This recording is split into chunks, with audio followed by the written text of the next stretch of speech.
Viver morando em um veleiro, conhecer lugares através do mar, é sem dúvida a coisa mais incrível que descobri durante toda a minha vida. Me deu propósito, uma forma sustentável de se relacionar com o mundo e o trabalho, mas, como em qualquer lugar ou estilo de vida, você não está livre de momentos tensos ou perdas. O Jairo e a Bruna, que moram hoje no veleiro Jubarte, tiveram uma experiência difícil fazendo a Refeno este ano, que é uma regata que sai de Recife até Fernando de Noronha. Eu já havia entrevistado eles antes, quando ainda moravam no veleiro Caboges. Como é que foi, cara, toda essa história pra vocês aí da largada da Refeno, sei lá, até tudo acontecer? Como é que aconteceu? Bom, a largada pra mim sempre emocionante, né? Eu acho que é o momento mais regateiro que tem dentro de mim é na largada. Depois passa isso, né? Fica aquela adrenalina de ficar na frente um do outro, tudo é muito legal. Provocação, passar um do lado do outro, dos outros barcos, até os que não estão competindo. E a largada é sempre emocionante. A Refeno é talvez a principal regata oceânica do Brasil. Um evento em que muitos velejadores se deslocam todos os anos para participar.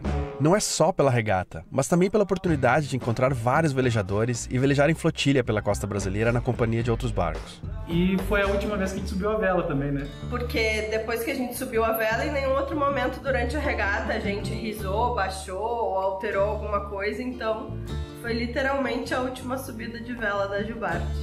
Com esse mastro, né? O veleiro Jubarte é um barco de alumínio de 55 pés projetado por Aldo Sani Jr., modelo EcoSys 555. Eu visitei ele enquanto estava no Bracuí. É enorme. E como é que vocês estavam indo na regata? A gente estava bem, a gente acelerou bastante logo na largada. O veleiro Sates, que estava atrás de nós, saiu com 1 hora de diferença. E o pessoal disse, tu tá bem, tu tá na mesma linha que a Jubarte, tá orçando tanto quanto. Eles só estão a 18 milhas na tua frente. Aí o Décio, em 1 hora eles já estão a 18 milhas na nossa frente. E o cara passou para ele que sim. Então a gente não tinha noção do quanto a gente estava em terra, mas parece que nós éramos uns dos mais orçados, né? Então a gente estava andando bem, pelo que eu entendi, pelo que eu vi, mas a gente estava fazendo uma média de... Até a perda do mastro foi 8,7 a média da Jubarte. De quanto, desculpa? 8,7. Caramba, é um barco, né, que tem uma linha d'água grande, né, cara? Então, quando tem vento, anda mesmo, né? E ele anda bem mesmo, anda bem mesmo. A gente estava acompanhando o nosso adversário. No final do primeiro dia, eu fazia uma linha no visual, assim, parecia que a gente estava passando por ele. Mas nós estávamos um pouquinho mais orçados, nós estávamos fazendo um percurso um pouquinho maior que o dele. Acho que nós estávamos bem. Acho que ia chegar proa a proa lá em Noronha para ver a reta final. A Refeno é uma regata que é bem comum se fazer boa parte das suas 300 milhas em um único bordo. A direção do vento muda um pouco de ano para ano, mas sempre é semelhante. É um través orçado isso até lá, assim, é quase uma orça? Chega a ter bolina? Não, assim que a gente monta a boia ali, esse ano tava bem través, né? Bem través mesmo. Até a condição de navegação que a Jubarte perde um pouquinho, ela gosta de andar um pouquinho mais orçado. Por isso que a gente fez uma linha de 7 milhas, mais ou menos acima da linha da reta para Noronha. Então a gente saiu um pouquinho mais orçado quando o vento estava mais fraco, e quando ele começou a aumentar, a gente começou a botar mais de travessa. E cara, e como é que foi o momento que caiu o mastro? Como que foi para vocês? Mais ou menos. A Bruna tava deitada no pilot house ali dentro, né? Nessa hora, acho que 1h30 antes, eu assumi a roda de leme, porque a gente começou a ribar para a direção a Noronha. Então a gente pegou o vento mais folgado, a gente tinha tirado a trinqueta e tava dando uma surfada na onda. Aí eu preferi eu mesmo pilotar o barco, fiz um cálculo ali de a gente chegar entre 11 horas, meia-noite. Não sei se ia permanecer, mas eu falei, daqui até lá eu toco, era umas 3 horas da tarde, eu toco até a linha de chegada. E por volta de 5 horas, 15 para 5, né, que foi o momento que caiu o mastro, eu praticamente, eu não sei dizer, porque parece que eu teve uns 4, 5 segundos de apagão, assim, na hora da queda do mastro. Eu lembro do grito da Bruna, né?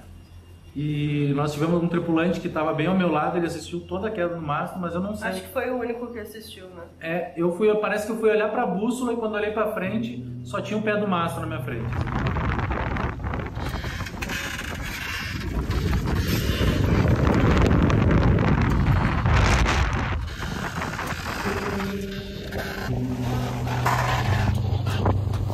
Eu tava no pilot house, deitada, dormindo, o Jairo tava no turno dele, mas eu tava de olhos abertos, olhando pra ele, inclusive, na hora que ele caiu. Eu sinceramente não acreditei. É uma coisa que a gente sabe que pode acontecer, mas que tu não acha que vai acontecer contigo. Ou até tu pensa, pode acontecer comigo, mas tu não acredita na hora que acontece. É como se fosse um pesadelo mesmo. Na hora que o mastro caiu, eu levantei assim em meio segundo, dei uma porrada na mesa do Pilot House e dei um grito desesperador. Sabe aquele não, assim, tipo, não tá acontecendo com a gente. E a minha primeira atitude foi correr pro rádio. Eu nem fui espiar o que aconteceu lá fora direito, mas eu já fui pro rádio, porque eu fiquei com medo, de apesar de ter várias outras antenas reservas, né? Tinha antena da IS, antena reserva, eu fiquei com medo de ficar sem sinal e não ter como pedir ajuda. Claro que poderia pedir pelo spot, enfim, mas eu queria era avisar algum barco que estivesse perto da gente para talvez ficar mais perto.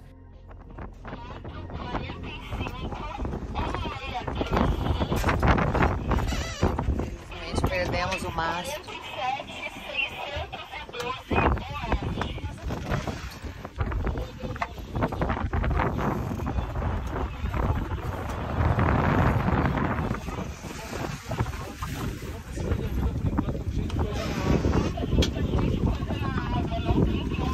Aí o Jairo disse pra gente que não era interessante que nenhum barco se aproximasse porque tinha muitos destroços na água e poderia acabar prejudicando o outro barco. Mas eu tava bastante nervosa com a situação e aí eu chamei no rádio, acho que o primeiro a me atender, eu acho que foi o Endurance. Tava o Endurance e mais algum outro barco próximo da gente. Naquela hora eu falei pra ele não vir, pra ele salvar nossa posição, onde a gente tava. Passei a nossa posição. E não se aproximar da gente. A gente ia tentar, se a gente precisasse de alguma coisa, a gente chamava. E eu falei pra ele que a gente tinha que nós resolver por nós ali, não tinha o que outro barco fazer ali no momento. É que na verdade eu acho que sinceramente o que eu queria era alguém perto da gente pra caso acontecesse o pior, porque nessa hora tudo passa na tua cabeça e a retranca ficava dando porradas no costado do barco, era barulhos bem fortes e não tem como não te dizer que eu pensei que naquele momento a gente talvez precisasse abandonar o barco. Pode ser besta o que eu tô falando, mas eu tava meio que me preparando pra isso, porque com as pauladas que davam no costado do barco, eu achei que a gente, sei lá, não ia durar muito, eu achei que ia perfurar o casco, alguma coisa nesse sentido. E eu tava extremamente preocupada, porque não era só eu e Jairo, era a vida de mais 8 pessoas que estavam ali com a gente. Nessas horas, a última coisa que você pensa é em gravar algo. É difícil haver imagens de acidentes assim, na hora que eles acontecem. E também, né, cara, por exemplo, cai o mastro de um 16 pés, né, cara, você pega com a mão e traz de volta, né, né, assim, é uma dimensão muito humana, assim, né, de pegar, né. Tipo, no meu, já, eu não sei, com o mar e tal, não sei se é tão fácil eu conseguir levar ele pra cima, né. Agora, o barco de vocês tem quantos pés? 55. 55 pés, né. Já é um mastro com peso que não dá pra você, não é fácil você trazer pra cima, né, cara. Não, e tu vê estruturas fortes na volta do barco, por exemplo, tem não sei exatamente o nome, aquele guarda-reio na volta do mastro. Aquilo foi arrancado como se fosse uma folha de papel, né? Os guarda-mancebos na lateral amassaram ele como se estivesse amassando um negocinho muito simples. E ficou, aliás, um dos buracos do guarda-mancebo que é soldado, ele arrancou um pedaço do convés e ficou um buraco ali. Então tu vê a capacidade de destruição que tem essa monstruosidade do mastro. E logo na arrancada ele já começou a quebrar o bimini também. Que eu voltei porque eu fiquei pensando no bimini em cima das pessoas. Que foi o primeiro cabo que eu soltei, foi um da popa, para que não tivesse nada em cima do bimini. Eu acho que foi muita sorte, porque a nossa tripulação o tempo todo tava nos banquinhos da popa, nos bancos que ficam fora do cockpit. E nesse momento não tinha ninguém lá.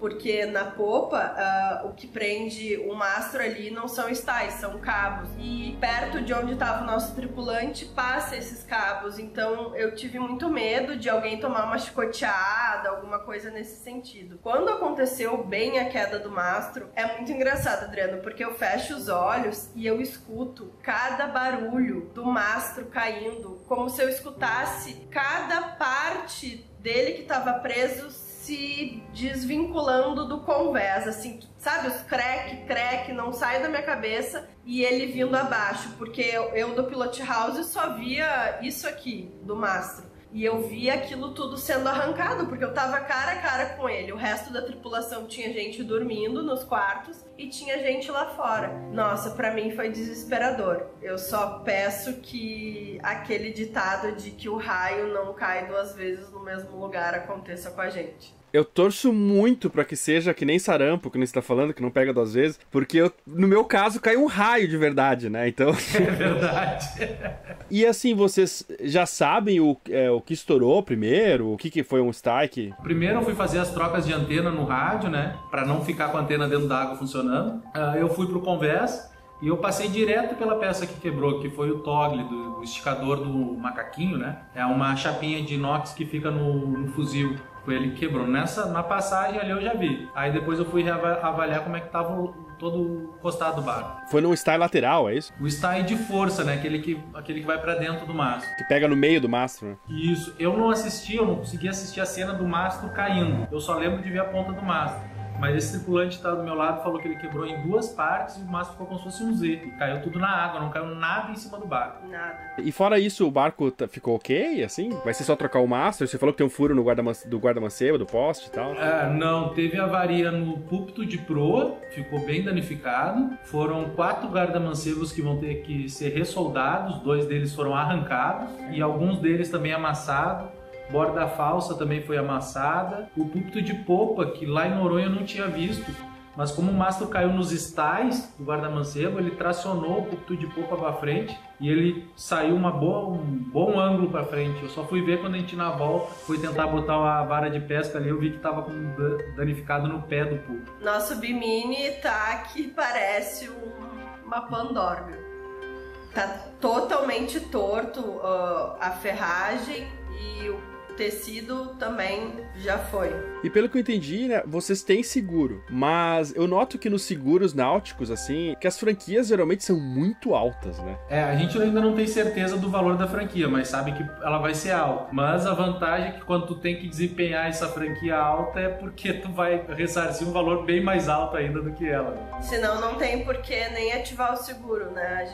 Se o valor das despesas fosse tão baixo, a gente faria na teoria por conta, né? Mas o estrago foi grande. E como foi, depois disso que vocês notaram, como foi voltar? Qual foi a estratégia, assim? O que aconteceu? Uma coisa que é bem interessante dizer é que aconteceu, acho que num bom momento. Porque se tivesse só eu e o Jairo no barco, eu digo às vezes pro Jairo, será que a gente conseguiria se desvincular das coisas? Eu acredito que sim, mas eu não sei quanto tempo mais a gente levaria. Por exemplo, eu fiquei no leme, aí o resto da tripulação, Paulo e o Ale foram lá pra proa pra ajudar o Jairo, e os outros tripulantes ficaram ali alcançando ferramenta, lanterna, essas coisas todas, né? Depois que a gente conseguiu, a gente tentou ver se dava pra salvar alguma coisa, mas era inviável, já era fim do dia, era eu acho que 15 para 5 da tarde, aqui o pôr do sol acontece, sei lá, 5 e meia, a gente foi conseguir sair dali, eu nem lembro que horas era, mas já era tipo perto de 8 horas da noite. Eu não tenho ideia do tempo. Eu não tenho muita ideia também do tempo. Eu acho que foi umas 2 horas de confusão em relação a tirar tudo do mastro em cima do...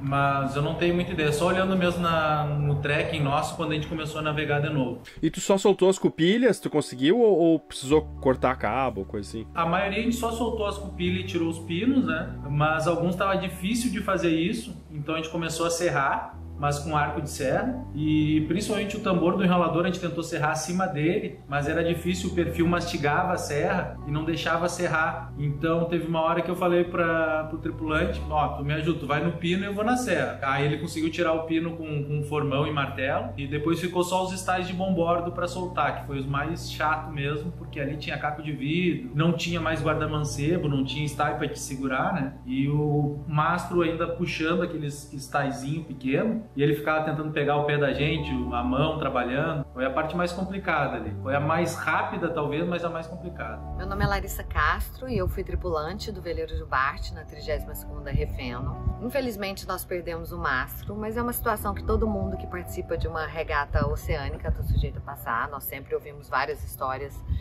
de veleiros perderem o mastro. E o que mais me assustou em toda a situação foi quando a retranca, que o mastro caiu e a retranca ficou batendo no casco do veleiro.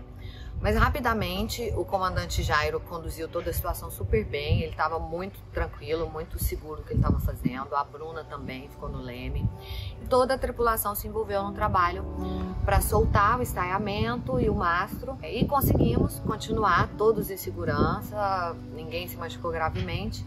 Chegamos em Noronha no motor e ano que vem nós vamos, a mesma tripulação, fazer a Refeno com o Jubarte também, e ano que vem vai ser melhor pra gente. Depois que conseguiu se livrar de tudo, a gente ligou o motor, a gente espiou ali pelos arredores e viu que não tinha nada preso ainda, e aí acabou chegando em Noronha no motor. Eu acho que dali em diante ninguém dormiu mais, eu acho que ficou todo mundo acordado, meio ligado, adrenalina ainda, mas a tripulação fez toda a diferença nesse momento de ajudar a gente. E aí, bom, e depois vocês ficaram em Noronha, né, um tempo, e depois de lá foram pra onde no motor? Então, desse ano o Noronha teve um sabor diferente, né, Adriano? Eu e a Bruna não descemos pra passear nem um dia em Noronha. A gente desceu pra tentar pegar a internet, tava com problema de sinal lá, uma confusão danada, e não tinha sinal pra dar andamento. A gente já tinha falado com a corretora, né, e tinha que fazer algumas burocracias, preencher alguns papéis ali e tudo. Não conseguia fazer nada. Então foi a única vez que a gente desceu em Noronha, foi pra tentar pegar sinal de internet. O resto a gente ficou no barco, o ânimo não estava muito bom, até que um amigo nosso convenceu nós a sairmos no barco dele lá que ele tinha programado, nós também tínhamos programado. A gente tinha programado, tem sempre um dia da Refeno que você pode desancorar ali do porto e ancorar numa praia. A primeira vez que teve essa oportunidade eu não quis ir, porque eu digo, nossa, é muito trabalho, daí a gente foi no Gugabui. Só que foi tão legal que esse ano a gente quis ir, só que como aconteceu isso, a gente tava zero ânimo. Não queria descer, curtir, não queria fazer nada. Mas aí o Hans e a Karina passaram lá do lado do barco e meio que nos arrastaram à força. Aí fomos no Aventureiro ali fazer um churrasquinho na Praia da Conceição, eu acho. Pra não dizer que a gente não curtiu, então eu acho que durante 6 horas a gente conseguiu tentar não pensar nessa situação e conseguiu descontrair um pouco com os outros amigos. Aí a gente veio no motor de Noronha pra Cabedelo, né? A gente saiu de lá na sexta pela manhã e o Gigante veio acompanhando veio do nosso lado o tempo inteiro, ele saiu uma horinha depois ali e ficou acompanhando a nossa navegação até a chegada aqui em Cabedelo. O Gigante também teve um problema, ele também caiu a bordo na primeira noite e me deixou bastante preocupado, porque ele também não sinalizou comigo no rádio. O pessoal que estava no entorno viu a notícia ali. Aí eu falei pra ele, não, o meu dano é material, né? Se ele caiu, falei, acelera o passo aí, chega logo. Ele andou um pouco mais na frente, mas ainda tinha comunicação via rádio com ele, né? E aí a gente veio até aqui. No começo da primeira noite também teve um alarme do motor que tocou, que não foi nada legal. Foi acho que o pior apito de motor que eu vi até hoje, porque só tinha ele, né? Aí eu corri e desliguei o motor. E eu não vi o que tocou lá no alarme. Se era a temperatura, se era a pressão de óleo, o que era. Aí eu fui olhar a água e óleo, tudo ok, o motor não parecia quente além do normal, né? Aí eu fiquei pensando que era um problema elétrico. Aí devagarinho viramos o sistema da chave, não apitou, não alarmou, viramos o motor, tudo ok. A gente tocou até aqui sem demais problemas. Mas diz o Jairo que foi a travessia mais balançada da vida dele. Nossa, balançou muito. Sem o mastro, né, cara, sem a vela ali.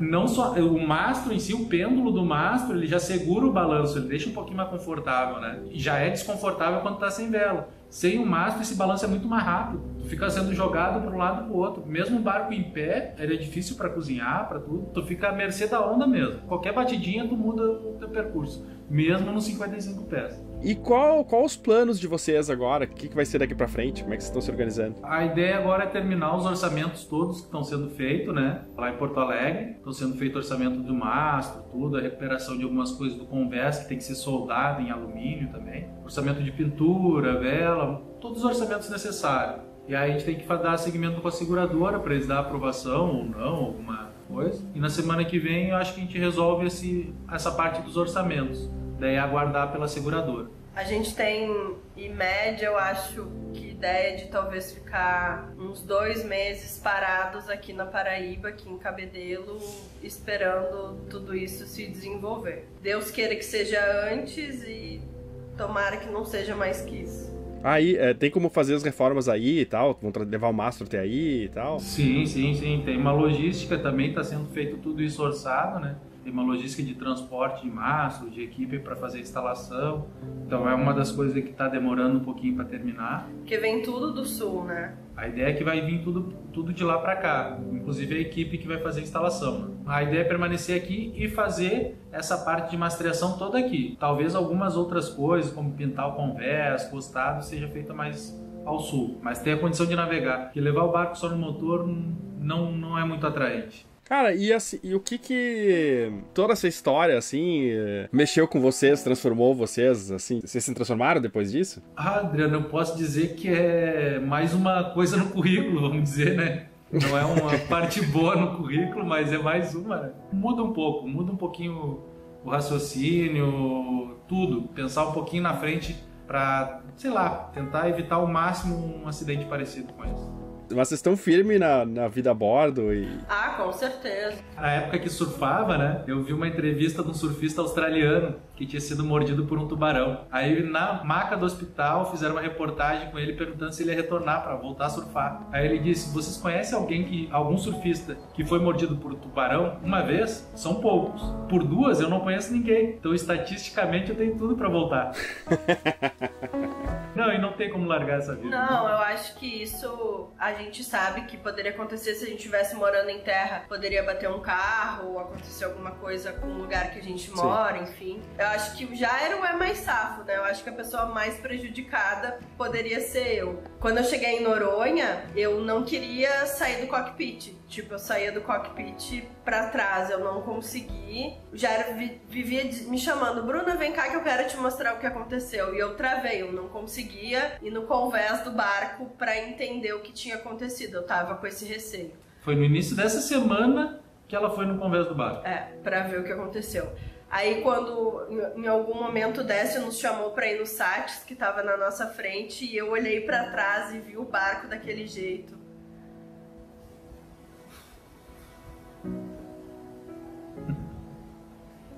Sem comentários. Vai ficar tudo bem, vocês vão ver. O susto foi grande, eu fiquei bastante preocupado na hora com a Bruna também, mas logo em seguida que ela deu os gritos dela ali, que ela correu pro rádio, ela já começou a agir para lidar com o problema. Tomara que isso nunca aconteça, mas teria algumas coisas que a gente poderia mudar, pensar, alguma coisa que tu soltou antes, que tu talvez não precisasse soltar para tentar ajudar a recuperar uma outra parte. É a história, tá no currículo, então tu consegue pensar um pouquinho mais na frente, né? Tanto eu quanto ela, tenho certeza disso. E também quando acontece essas coisas, sempre tem um monte de engenheiro de obra pronta dizendo, mas se não sei o que lá, mas quem tá ali na hora, cara, também sabe que é difícil você agir ali em 100% sabe, assim, tipo, você faz com o que tem, com o que conseguiu ver na hora, né? Depois que passa, você sabe mais coisas, aí você pode dizer, teria feito isso, né? Mas na hora ali, você faz o que pode, né? Mas eu acho também que não teria nada que a gente pudesse ter feito de diferente, nem antes, nem durante, nem depois. Eu acho que a gente sempre deu o melhor. Durante ali foi, por mais que tenha sido tenso, foi, de certa forma, tranquilo. Eu acho que a gente acaba desabando depois, né? Que a gente fecha os olhos, lembra das coisas que aconteceram. Eu disse pro Jairo, a gente tá ali no pier parado e eu entendo, eu sei do que aconteceu e tal. Mas depois, a hora que botar o mastro, o estaiamento com tudo novo e sair pro mar para navegar pela primeira vez, talvez eu fique bem receosa mesmo. Mas um medo é que nem como eu disse, se alguém bate de carro, fica mais receoso quando anda de carro de novo. Se você cair de bicicleta, tudo é ensinamento, mas que eu vou ficar receosa por um tempo, eu vou. A gente costuma dizer que todo mundo no meio náutico, entre os veleiros, assim, se ajuda muito, né? E vocês se sentiram, assim, que a galera ajudou, apoiou, vocês foram abraçados, assim? Acho que as pessoas, quando a gente chegou em Fernando de Noronha, eu acho que eles ficaram tão tristes quanto a gente, porque conforme ia chegando cada barco, eles iam perto da gente e todo mundo perguntava, tipo, o que aconteceu? Aí, no início, a gente começou a tentar fazer piada para ver se a gente sorria mais. Aí a gente começou dizendo, vocês não conhecem mastro retrátil? A Larissa brincou. O quê? A gente baixou o mastro aqui pra... Era a forma que a gente tinha de fazer piada para tentar melhorar o clima que tava. mas todo mundo passava perto da gente e ficava muito triste de ver o que aconteceu com a gente. E se prontificavam, logo perguntavam, já vai precisar de diesel, quer alguma ajuda, alguma coisa para voltar, tem alguma coisa aí para recuperar, para a gente trabalhar aí, quer uma ajuda. Todos que passavam, iam chegando na ancoragem, já passavam do lado perguntando e se disponibilizando a ajudar. A gente ficou muito triste quando soube que o novo brinquedo deles, que é relativamente novo, o Jubarte, que é um barco lindo, um barco enorme, desarvorou nessa refém. E ficamos muito felizes em saber que não teve nenhum acidentado a bordo, que tudo foi safo magistralmente e que eles estão aqui com a gente, que inclusive hoje eu tive o prazer de comer um churrasco feito por eles na Praia da Conceição. Então, Jairo, Bruna, meus amores, esse troféu é de vocês, por tudo que vocês representam. Vocês conquistaram a amizade de muita gente também por causa da Farofeno, que vocês são importantes na organização. A Farofeno é uma coisa que eu acho que uniu a galera de um jeito pra subir a Refeno que foi fantástico, assim. E essa ajuda já vinha acontecendo antes mesmo da gente. Quando acontecia algum problema, um corre lá para ajudar, um simples fusível, um hélice que caiu, por exemplo, um vai lá mergulhar para ajudar o outro. Então a gente tá sempre, a flotilha toda se ajudando, não é o Jairo, a Bruna. Todo mundo se ajuda para... Um pouquinho, cada um entende um pouquinho de cada coisa, então sempre que tem algum problema a gente vai se reúne para achar a melhor forma de ajeitar o barco do amigo. Então eu acho que de certa forma os amigos tentaram fazer a mesma coisa com a gente. A Bruna e Jairo fizeram uma vaquinha entre os amigos para quem quiser colaborar com a franquia de seguro. Além desse custo, a fonte de renda deles, que é o charter, ficou bastante prejudicada com esse problema. O link está na descrição. Eu acho que a parte do saldo mais positivo que a gente pode ter e mérito de todo mundo que estava no barco, que a Refeno não terminou para nós esse ano, né? Nós não chegamos na linha de chegada. A gente até chegou, mas estamos pelejando.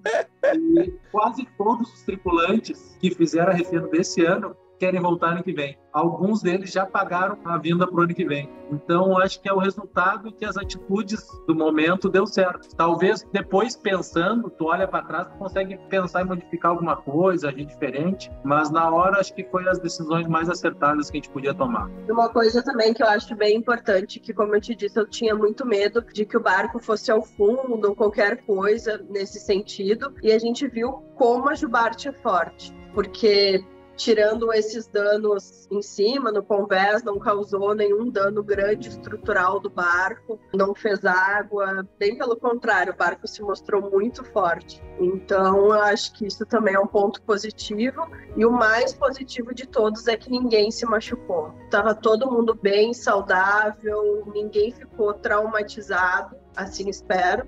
No entanto, eles querem voltar, acho que a mais traumatizada sou eu, porque é minha casa, e o barco não adianta, é como se fosse um filho da gente, e ver o barco sem o mastro é como se ele fosse uma criança sem a perna. É uma coisa muito louca que eu não vou falar muito, senão eu choro de novo. Mas ele tá feinho lá, sabe? Mas vai melhorar. A Bruna e o Jairo são um dos casais que talvez fizeram mais milhas navegadas aqui na costa do Brasil nesses últimos anos. Foram em algumas refenos e já navegaram até o extremo sul da América do Sul. É óbvio que ninguém fica feliz com um incidente assim. É algo difícil, caro e desafiador. Mas é uma grande oportunidade de crescer e sair talvez um pouco mais pobre financeiramente, mas muito mais rico de espírito e experiência. A vida é muito mais sobre crescer com os problemas do que conseguir eliminá-los. Passamos às vezes a vida com medo de consequências desastrosas que podem acontecer com nossas escolhas. Mas talvez o real desastre é deixar de agir com esses medos e não viver e aprender aquilo que a nossa alma precisa para crescer.